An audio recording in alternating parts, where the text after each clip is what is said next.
Treatment হচ্ছে IV broad spectrum antibiotic with steroids. একটু বলতে পারলি তাই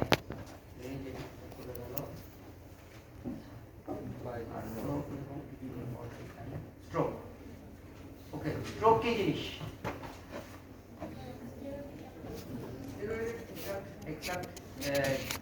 বিভিন্ন জন বিভিন্ন রকম মতামত দেন।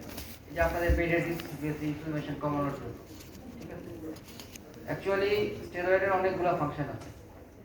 একটা হচ্ছে যে যেই ব্যাকটেরিয়াগুলো দিয়ে আপনার মেনিনজাইটিস হচ্ছে এর মধ্যে অনেকগুলোই হচ্ছে gram negative bacteria. So when they die they causes gram negative shock. So if you give steroid, the chance of production of shock is less.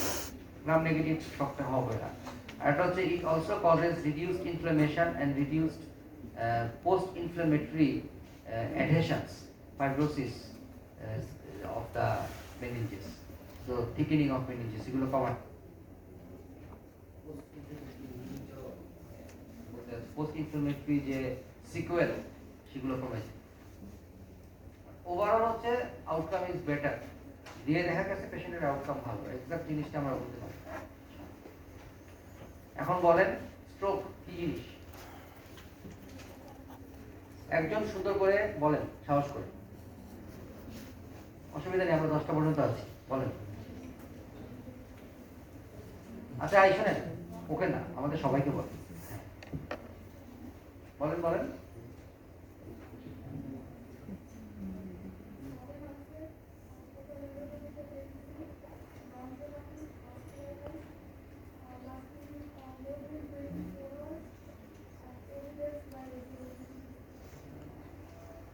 আচ্ছা, যদি সিটি স্ক্যান না থাকে তাহলে বলতে পারবেন না?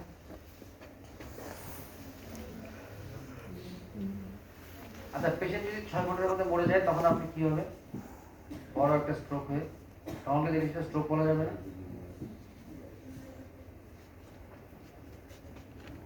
তাহলে আমি সহজ করে দিই, আপনার কথা সবগুলো ঠিক আছে, স্মার্টের আনসারটা আপনি এখনই বলবেন না, এটা পরের কোশ্চেনের জন্য হাতে রাখেন।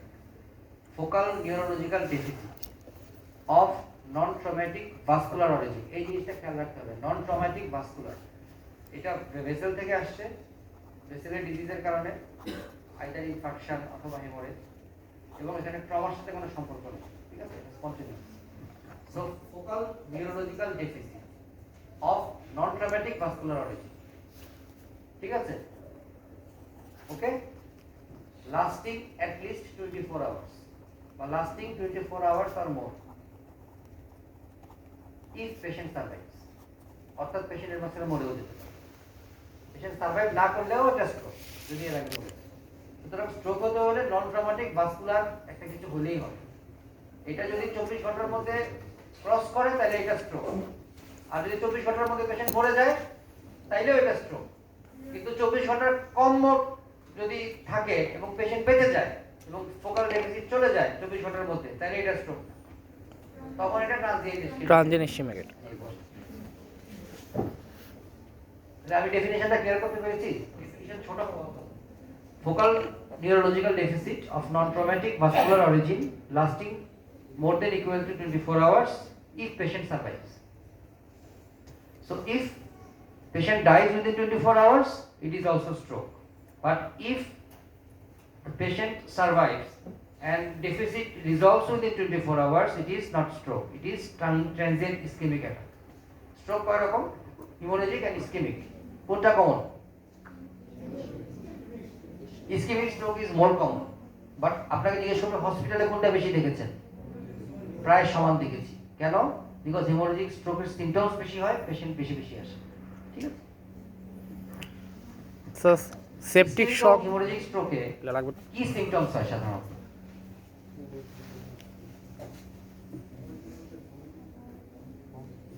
আপনি ওভারঅল স্ট্রোকের কোন সিমটম বেশি হয়? Hypertension, hypoperfusion. আপনারা প্রথমে বলবেন যে what are the symptoms of stroke, তখন আপনাকে বলতে হবে যে the symptoms will depend on the area of brain involved, but most common presentation is hemiparesis. Hemisparesis, partial weakness of Hemiparesis, and the onset is always sudden. What do you mean by sudden? Sudden মানে এই Bangla translate করে বললেন না আবার, বুঝায় বলেন। Sudden শব্দটার অর্থ কি? কারণ আপনারা আমার থেকে ভালো সাডেন জানেন, আপনাদের ডেফিনেশনও সাডেন ছিল। তো what do you mean by sudden?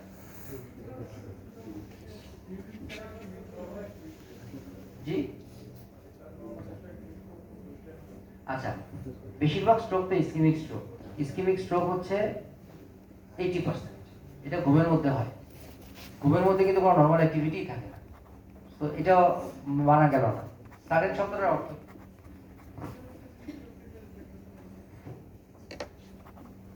উঠিয়া, আচ্ছা ধরেন আপনার অনেকের একাধিক স্ট্রোক হয় না, 2 বছর পর একটা স্ট্রোক হয়, 4 বছর পর 3 নাম্বার স্ট্রোক হয়, তো ওই তৃতীয় স্ট্রোকে স্ট্রোক বলবেন না। মানে যদি এরকম হয় তাহলে আপনার যুক্তিটা মানা গেল না। এত মানে বেশি চালা, হ্যাঁ, আনএক্সপেক্টেড, হ্যাঁ, কোনটা এক্সপেক্টেড? এক্সপেক্ট কি করে?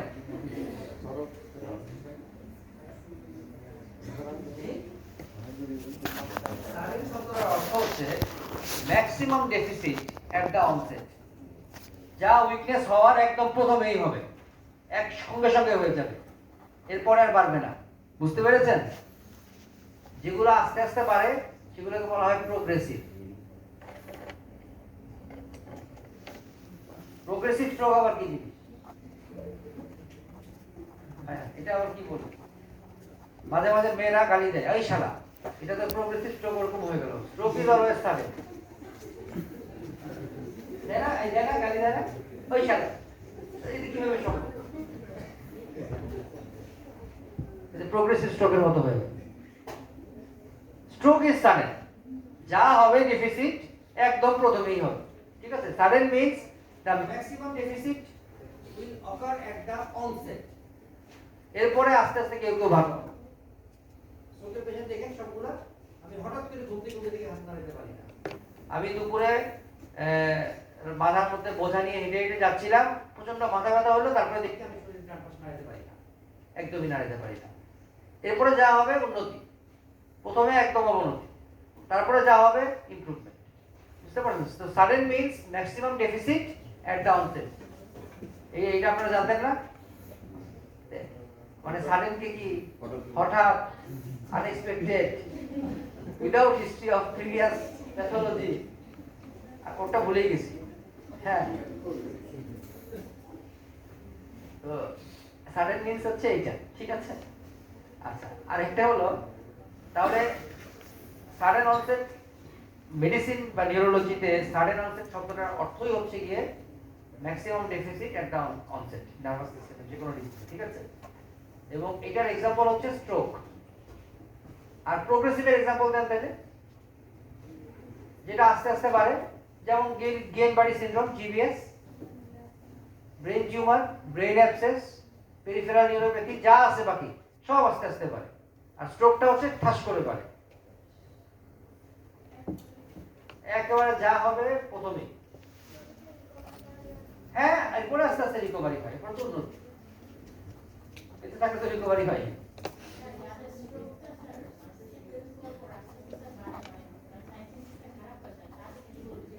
আচ্ছা, এটা আপনাদের আন্ডারগ্রেড লেভেলে জানা আসলে একদমই দরকার নাই।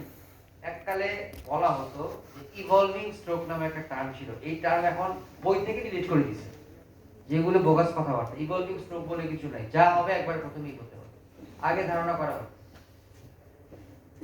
যা একটু একটু করে হচ্ছে, আস্তে আস্তে বাড়ছে, এর অর্থ হচ্ছে আপনি হিস্ট্রি ঠিক মতো নেন, বেশি কথা বলতেছেন পেশেন্টের সঙ্গে, ও আপনাকে আপন ভেবে খুব মনের মাধুরী মিশিয়ে। স্ট্রোক হলো যা হবে একবারে হবে, শেষ। আচ্ছা, স্ট্রোক তো দুই রকম, ইসকেমিক, হেমোরেজিক। হিস্ট্রি থেকে কি আলাদা করা সম্ভব এটা ইসকেমিক না হেমোরেজ? উত্তর হচ্ছে no sir, but we can guess. কিভাবে? উত্তর হচ্ছে নো স্যার, একদম নো স্যার, কোনো ইয়েস স্যার না। তার আমরা আইডিয়া করতে পারি, বাট আমরা কখনো শিওর হয়ে বলতে পারি না, বিকজ এটা প্রচুর ওভারল্যাপ হয়। হ্যাঁ, 4টা সিমটম আছে, এর মধ্যে যে কোনো একটা বা একাধিক থাকলে আচ্ছা আমি যে বাংলায় বলছি নেপাল এরকম প্রবলেমে আছে নাকি? আর ভালো বোঝে না, মানে আপনারা যেরকম বাংলা থেকে ভালো হিন্দি বোঝেন, ওরাও সেরকম বাংলা বোঝে। তো কোন চারটা সিমটম? কিছু কিছু সিমটম আছে যে সিমটম গুলো হলে আমরা ধরে নিই এটা হেমোরেজিক। আচ্ছা নসিয়াকে বাদ দেন, ভমিটিং রাখেন। হ্যাঁ, ভমিটিং বললে আর নসিয়া বলা লাগে না। নসিয়া ক্ষুদ্র একটা জিনিস। তাহলে yes, headache, vomiting, impaired consciousness and onset on activity, জেগে থাকা অবস্থায় কাজ করার সময় যদি হয় সাধারণত সেটা haemorrhagic. onset during activity, impaired consciousness, but it is not foolproof. অনেক হেমোরেজিক স্ট্রোকের এগুলো থাকে না, অনেক ইসকেমিক স্ট্রোকের এটা থাকে। হ্যাঁ, so how to confirm this is hemorrhage or this is infarction? CT scan.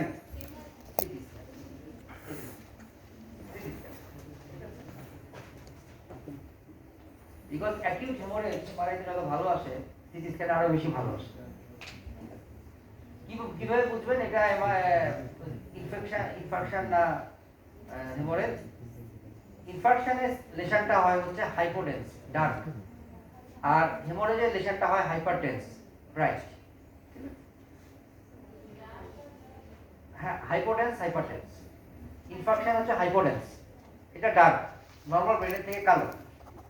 আর হেমোরেজটা হচ্ছে হাইপারটেন্স, এটা নরমাল ব্রেনের থেকে সাদা।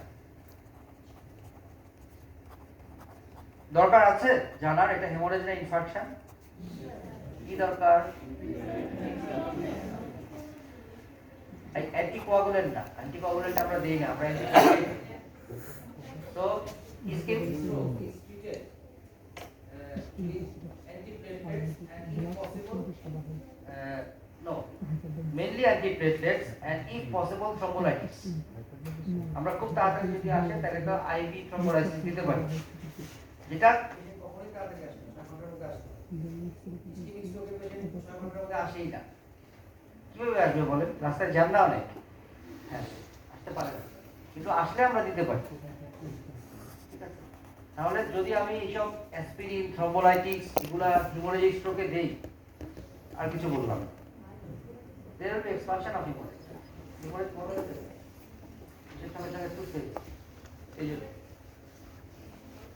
জি হেমোরেজিকে কিছু লাগে দেয়, হেমোরেজিকে treatment totally supportive. No no no no not no, haemorrhagic patient, স্ট্রোকের পেশেন্ট কয়জনের সার্জারি করে? যদি very large haemorrhage in the superficial region হয়, বাইরে থেকে অ্যাক্সেসিবল এবং very large haemorrhage causing unconsciousness, তখন রেয়ারলি করে। হেমোরেজিক স্ট্রোকে কখনোই করে না, খুব আনকমন সার্জারি করে। If the haemorrhage is very big, it causes unconsciousness and it is superficial. একদম দেখে যদি হেমোরেজ হয় না, কি ধীরে ধীরে কতক্ষণে ব্রেন কেটে যাবে। Transient, navi transient ischemic attack. So it is always ischemic. Transient ischemic attack, navi the ischemic. Transient. Okay, stroke and risk factors কি আছে? মডিফায়ার গুলো বলেন, নন মডিফায়ার গুলো তো বুঝি না। For hypertension, for hemorrhagic stroke, two risk factors. Mainly hypertension and smoking. For ischemic stroke, 4 risk factors: hypertension, smoking, diabetes, dyslipidemia. চারটা। স্ট্রোকের ম্যানেজমেন্ট কি করে? মেইনলি কমনলি কি ম্যানেজমেন্ট করে?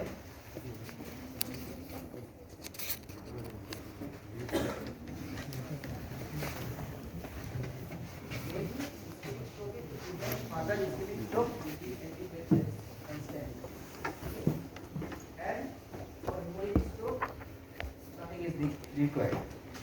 Risk factors are controlled in all forms of, and epiphenosis is improved with the help of physiotherapy. So physiotherapy is the মেইনস্টেম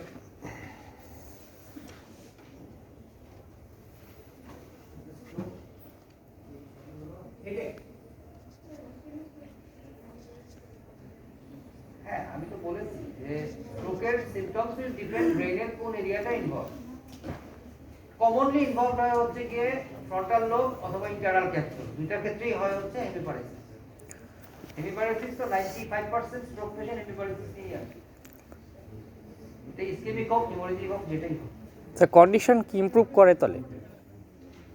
same same manage পেশেন্টকে আপনি poster change করে দিবেন নিউট্রিশন মেনটেন করবেন যা যা করা যাবে পেশেন্টকে সব ফিজিওথেরাপি দিবেন জিবিএস এর মধ্যে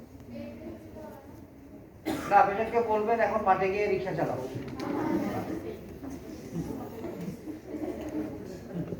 স্যার হেমিপ্লেজিয়া বা কোয়াড্রিপ্লেজিয়া যদি ডেভেলপ করে এটা কি ইমপ্রুভ করে? কোয়াড্রিপ্লেজিয়া স্ট্রোকে কখনো হবে না কোয়াড্রিপ্লেজিয়া হবে স্পাইনাল কর্ড লেশন সিমেট্রি মানেই স্পাইনাল কর্ড অ্যাসিমেট্রি মানেই ব্রেন আর হেমিপ্লেজিয়া? হ্যাঁ হেমিপ্লেজিয়া ইমপ্রুভ তো করে উইথ ফিজিওথেরাপি ইমপ্রুভ করে যায় তো এখন আমায় একটু বলেন যে কোন স্ট্রোকটা খারাপ হিমোরেজিক স্ট্রোক না ইসকেমিক স্ট্রোক কেন এখন কিন্তু আমার বিভাগ হয়ে গেছে কোনটা খারাপ হিমোরেজিক না ইসকেমিক হেমোরেজিক হওয়ার তো কথা। এটার মধ্যে কথা হচ্ছে যে as far as mortality is concerned hemorrhagic is bad because most of the patients many of the mortality is very high in hemorrhage but as far as recovery is concerned after if the recovery of motor function then hemorrhage is better ischemic is worse because patient বেঁচে গেলে hemorrhage তো আসলে sell মরে নাই haemorrhage হয়ে সেলে চাপ দিয়ে সেলের কাজ বন্ধ করে রাখছে হেমোরেজ রেজিস্ট্রেশন হলে হেমোরেজ গায়েব হয়ে যাবে কিন্তু ইসকিমিয়া তো সেল মরে গেছে তাহলে ইসকিমিয়া রিকভারি কিন্তু আউটকাম ভালো না so if you consider mortality haemorrhage is poor bad but if you consider functional outcome infarction is bad অর্থাৎ যেগুলো বেঁচে যাবে ওগুলোর মধ্যে হেমোরেজগুলো খুব তাড়াতাড়ি আর ইসকিমিয়া হবে ইনকমপ্লিট হবে কারণ ইসকেমিয়া মানে ব্রেনের সেরেব্রাল ইনফাংশন অর্থাৎ ব্রেনের সেল ডেড ব্রেন সেলকে আর নতুন করে রিজেনারেট করবে না তা তো করবে না নার্ভাস সিস্টেমে হেডেক শুনেন আমরা হেডেক পরে নার্ভাস সিস্টেম শেষ করে রিউমাটোলজিতে যাব হেডেক এখন বলেন হেডেকের কমন কি কজ আপনারা জানেন কমন কজ কি টেনশন টাইপ হেডেক তারপর মাইগ্রেন আর ক্লাস্টার হেডেক কে দেখেছেন এবার কথা কমন বলুন হ্যাঁ কেউ দেখেছেন ক্লাস্টার হেডেকের পেশেন্ট মাইগ্রেন দেখেছেন অনেকেরই আছে ফ্যামিলিতেই থাকে টেনশন টাইপ হেডেক আপনাদের সবারই আছে হ্যাঁ আচ্ছা টেনশন টাইপ হেডেক টেনশন থেকে হয় না না এটা নাম টেনশন টাইপ কোনো সম্পর্ক নেই প্রচুর লোক আছে ভীষণ সুখে থাকলে টেনশন টাইপ হেডেক হয় কোনো সমস্যা নেই আচ্ছা তাহলে কমন হচ্ছে তিনটা common headache tension headache migraine and sinusitis এগুলো হচ্ছে কমন হেডেক এখন আপনারা একটু বলতে পারবেন ক্লিনিক্যালি এক্সামিন করে বা ক্লিনিক্যালি হিস্ট্রি নিয়ে টেনশন টাইপ হেডেক আর মাইগ্রেনকে কিভাবে আলাদা করবেন মাইগ্রেন হচ্ছে ওয়ান সাইড আর টেনশন হচ্ছে ফুল ডিফিউজ জেনারেলাইজড ভেরি গুড এটা আপনারা খুব ভালো করে শিখেছেন thanks the tension type headache is generalized dull and worse in the later part of the day not associated with vomiting or photophobia on the other hand or on the other hand migraine is hemicranial মানে unilateral throbbing and associated with vomiting photophobia and sometimes aura not always aura যদি অরা থাকে সেটাকে আমরা বলি classical migraine যদি অরা না থাকে সেটাকে আমরা বলি কমন মাইগ্রেন আচ্ছা তো টেপ কোনটা আপনারা পারেন এটা বলবো কেন পারেন শুরু করে আপনার হাতে টাইম কম তো okay tension headache generalized, dull, worse in the later part of the day. সকাল সকাল ভালো থাকে, দুপুর হওয়ার সময় একটু একটু মাথা চড়া শুরু করে, বিকালে হলে মনে হয় ভেঙে ফেলি। হ্যাঁ, সেটা generalized, dull, worse in the later part of the day, not associated with nausea, vomiting, photophobia or aura. On the other hand, migraine is unilateral, throbbing, okay, and associated with vomiting, photophobia and aura. এখন tension type headache কিভাবে treat করবেন?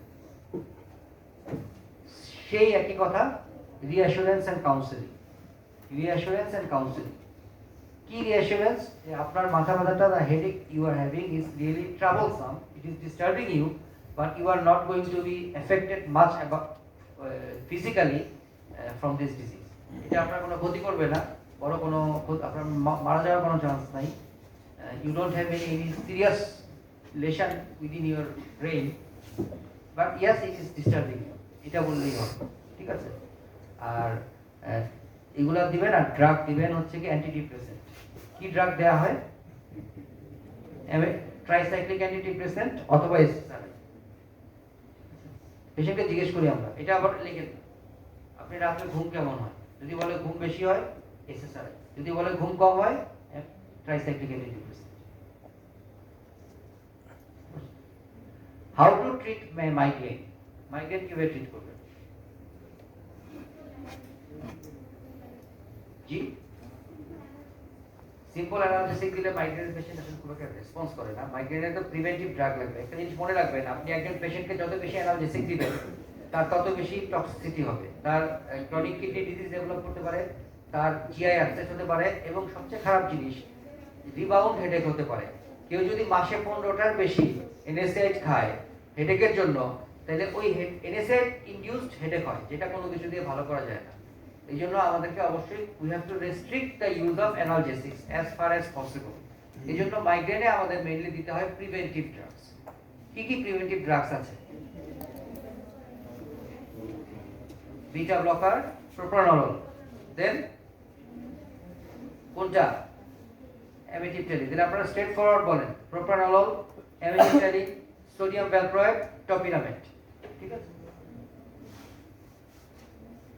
চারটা মনে রাখেন।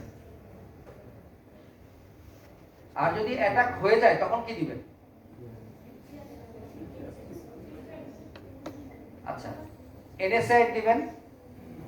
এনএসআইড যদি না ভালো হয়, যারা এনএসআইড কাজ করবে না ওদেরকে ট্রিপটান দিবেন। কি ট্রিপটান পাওয়া যায়? সুমার ট্রিপটান। এখন পাওয়া যায়, আগে পাওয়া যেত না। কিছুদিন হয় পাওয়া যায়, আগে পাওয়া যেত জলবি ট্রিপটান। ওরা কারণ এনএসআইডে যদি ঠিকমতো রেসপন্স না হয় তখন ট্রিপটান দিবেন।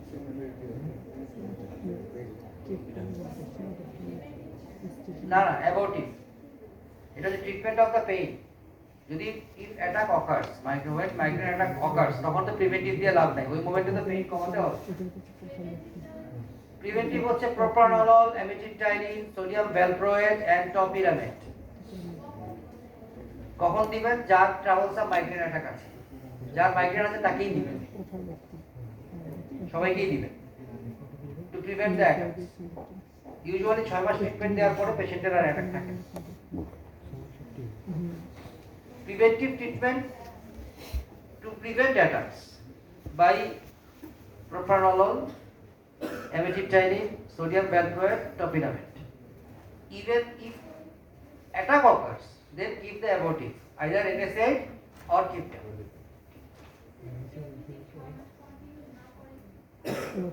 তার লাখ ভালো থাকলে তার নাও হতে পারে। ইউজুয়ালি 6 মাসের বেশি লাগে না।